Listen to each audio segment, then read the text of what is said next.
بسم اللہ الرحمن الرحیم۔ غزوہ احد۔ جنگ بدر کی شکست سے قریش مکہ کے حوصلے پست ہو گئے تھے، مگر ان میں غم و غصے کی آگ بھڑک رہی تھی۔ اس آگ نے ان کو ایک دن بھی چین سے بیٹھنے نہ دیا۔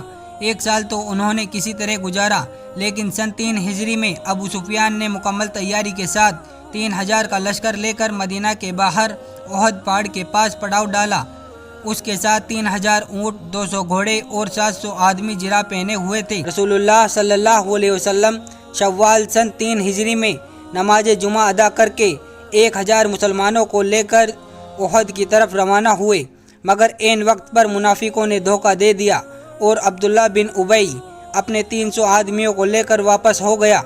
اب مسلمانوں کی تعداد صرف 700 رہ گئی۔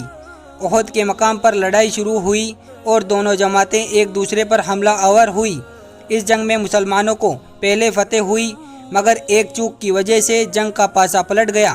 جنگ شروع ہونے سے پہلے رسول اللہ صلی اللہ علیہ وسلم نے 50 تیر اندازوں کی ایک جماعت کو پہاڑ کی گھاٹی پر، جہاں سے دشمنوں کے حملے کا خطرہ تھا، مقرر کر دیا اور یہ تاکید فرمائی کہ جنگ فتح ہو یا شکست، تم اپنی جگہ سے ہرگز نہ ہٹنا۔ جب مسلمانوں کو شروع میں فتح ہوئی تو کافروں کو بھاگتا ہوا دیکھ کر یہ لوگ اپنی جگہ سے یہ سمجھ کر ہٹ گئے کہ اب جنگ ختم ہو چکی، کیوں نہ ہم بھی مال غنیمت جمع کرنے میں اپنے بھائیوں کی مدد کریں۔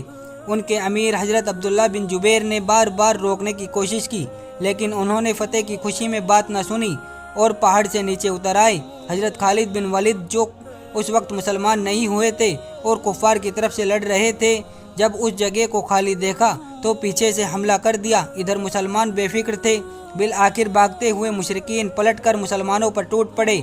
اچانک حملہ ہونے کی وجہ سے کفار کے بیچ میں آ گئے۔ جب مشرکین نے آپ صلی اللہ علیہ وسلم کا گھیراؤ کر لیا تو آپ نے فرمایا، مجھ پر کون جان قربان کرتا ہے؟ زیاد بن سکن چند انصاریوں کے ساتھ آگے بڑھے اور ایک کے بعد ایک دیگر ساتھوں نے آپ صلی اللہ علیہ وسلم کی حفاظت میں اپنے آپ کو قربان کر دیا۔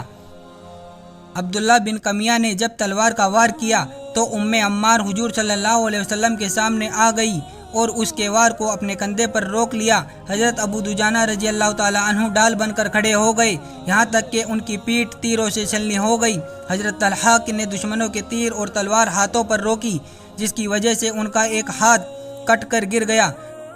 دشمن کی ایک جماعت حملے کے لیے آگے بڑھی تو تنہا حضرت علی نے اس کا رخ پھیر دیا۔ گرج صحابہ اکرام رضی اللہ تعالی عنہ کی حضور صلی اللہ علیہ وسلم سے وفاداری اور جانثاری نے اپنی شکست کو فتح میں تبدیل کر دیا۔ سبحان اللہ۔